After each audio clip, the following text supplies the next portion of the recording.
एक बेटी को जाना तो था ससुराल, लेकिन पहुंच गई शमशान। बाप ने बेटी और घर के 3 लोग और थे जिनके साथ कुछ ऐसा कर डाला कि यहाँ पर लोग दांतों तले उंगलियां दबाकर रह गए। आखिर क्या हुआ था इस घटना के अंदर, पूरी सच्चाई जानने के लिए वीडियो को अंत तक जरूर देखिएगा। नमस्कार, मैं हूं सुदेश कुमार और तिरछी बात चैनल में आपका स्वागत है। यह घटना राजस्थान के नागौर के पर्वत सर के दिलढानी गांव की है। दिलढानी गांव के अंदर मानाराम गुर्जर नाम का एक शख्स रहा करता है, जिसकी उम्र 58 साल है। उसके साथ उसकी पत्नी केसरी की उम्र 52 साल, उसकी 3 बेटियां और 3 बेटे हैं। और जो मानाराम गुर्जर है वह खान में पत्थर तोड़ने का काम किया करता है। और दोस्तों, एक बार वह पत्थर तोड़ने के लिए गया था, उनका पैर फिसल जाता है और वह नीचे ज़मीन पर गिर जाता है। और फिर जब उसकी आंखें खुलती हैं तो वह हॉस्पिटल में उसकी आंखें खुलती हैं। चारों तरफ उसके पत्नी, बच्चे और रिश्तेदार थे। यहाँ पर अब क्या होता है दोस्तों, उसकी मानसिक हालत ख़राब हो जाती है। डॉक्टर उसके घर वालों से कहते हैं कि दवाइयाँ चल रही हैं, लेकिन इसका मानसिक संतुलन खराब हो चुका है। थोड़ा सा इसके ऊपर प्यार से रहना, इसका स्वभाव चिड़चिड़ा हो जाएगा, लेकिन इससे ज़्यादा लड़ना मत और इससे प्यार से रहना। ऐसा हो जाता है कई बार, लेकिन धीरे धीरे ठीक हो जाएगा। अब यहाँ पर उसको घर पर ले आते हैं। दोस्तों, उसने 3 बेटियों की शादी पहले ही कर दी थी। 3 बेटियों में बड़ी बेटी मीरा, और वह शादीशुदा थी। उसका एक 7 साल का बेटा भी था, जिसका नाम होता है यहाँ पर प्रिंस। और उसकी छोटी बेटी होती है देवी, और सबसे छोटी होती है रेखा। देवी और मीरा जो बड़ी 2 बेटी होती हैं, उनको तो उन्होंने शादी करने के बाद उनके ससुराल भेज दिया था, लेकिन जो सबसे छोटी बेटी थी रेखा, उसको अभी ससुराल के लिए भेजा नहीं था। और अब फिलहाल यहाँ पर 3 अप्रैल 2023 को छोटी बेटी रेखा का गौना होने वाला था। सभी लोग घर में तैयारियों में लगे हुए थे। यानी कि शादी जब बचपन में हो जाती है तो उसके बाद बेटी को भेजा नहीं जाता है, और जब वह जवान हो जाती है तब उसको अपने पति के पास भेजा जाता है, तो उस दिन को गौना कहा जाता है। तो यहाँ पर छोटी बेटी रेखा का गौना हो रहा था और सभी लोग तैयारियों में जुट रहे थे।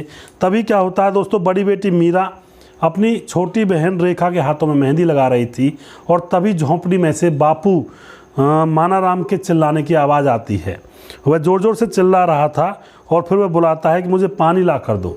बड़ी बेटी पानी ले जाकर देती है, वह उसका पानी नहीं लेता है।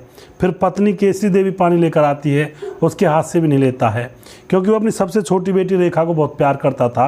वह अपनी बेटी रेखा को बुलाता है कि मुझे तू पानी ला कर दे, तेरे हाथ से पीना चाहता हूँ मैं। रेखा कहती है, बाबूजी मेरे हाथों में मेहंदी लगी हुई है, मैं तुम्हें पानी कहाँ से ला कर दे दूँगी। लेकिन फिर भी वह ज़बरदस्ती जिद करता है, तो वह पानी लाकर अपने बापू को दे देती है।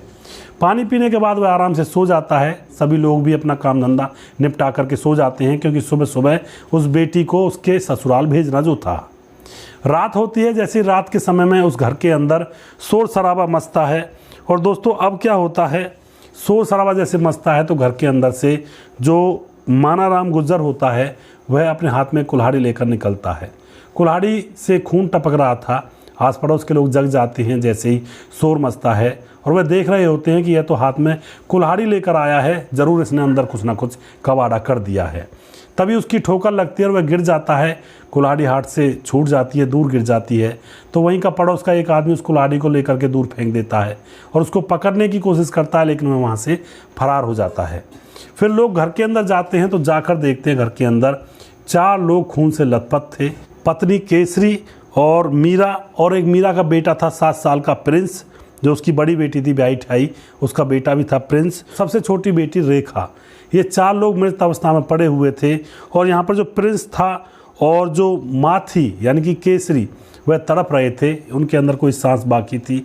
आस पड़ोस के लोग पुलिस को बुलाते हैं, पुलिस आकर देखती सांस बाकी है। हॉस्पिटल में उनको भर्ती करवाया जाता है, लेकिन वहाँ जाकर वह अपने प्राण गंवा देते हैं। उसके बाद 4 लोग मर जाते हैं। उनकी डेड बॉडी को पोस्टमार्टम के लिए भेज दिया जाता है। और अब यहाँ पर 4 अप्रैल 2023 को जब पुलिस के सामने सारे गांव वाले यह घटना बताते हैं कि इस तरह से मानाराम ही खून से सनी कुल्हाड़ी को लेकर निकला था घर में से, उसने ये कांड किया है। तो 4 अप्रैल 2023 को मानाराम को पड़ोस में से एक मतलब जो सुनसान पड़ी हुई जगह होती है जहाँ पर कोई रहता नहीं है, खंडर घर में से गिरफ्तार कर लिया जाता है। पर यहाँ पर मानाराम को जब बताया जाता है कि तुमने ऐसा क्यों किया, तो मानाराम कहता है कि मैंने ऐसा कुछ किया ही नहीं है, मैं कसम से खा के कह रहा हूँ मैंने कुछ किया ही नहीं है। यानी कि उसको अभी भी यकीन नहीं हो रहा था कि उसने ही अपने घर के 4 लोगों को मौत के घाट उतार दिया है। कोर्ट में पेश किया जाता है, उम्र कैद की सज़ा हो जाती है और अब वह तब तक जेल में रहेगा जब तक उसके प्राण पखेरु उड़ नहीं जाते हों। लेकिन दोस्तों, क्या यहाँ पर मानाराम को बीमार होने के बाद भी घर में रखना जायज़ था? जब डॉक्टर ने कह दिया था कि इसकी मानसिक हालत थोड़ी सी ख़राब हो चुकी है, तो घर वालों को भी उससे थोड़ा सा दूर रहना चाहिए था। दोस्तों, हर एक इंसान की जब मानसिक स्थिति खराब होती है वो ऐसा नहीं करता है, कोई कोई ऐसा काम कर जाता है, लेकिन फिर भी सावधानी और सतर्कता बरतना बहुत ज़रूरी है। क्योंकि माइंड पर जब चोट आती है या फिर कोई बॉदरेशन होती है, टेंशन होती है, तब इंसान कुछ भी कर सकता है, उसका कोई पता नहीं होता है। सब लोग समझदार नहीं होते जो कि मतलब एक तरह से पागल होने के बाद भी जो कंट्रोल कर सकें। दोस्तों, कुछ लोग जब मानसिक स्थिति खराब हो जाती है तो वह कुछ भी कर सकते हैं, उनसे थोड़ा दूरी बना कर रखें और सावधानी रखें, क्योंकि ऐसे मामलों में ज़्यादातर किस्से देखे गए हैं।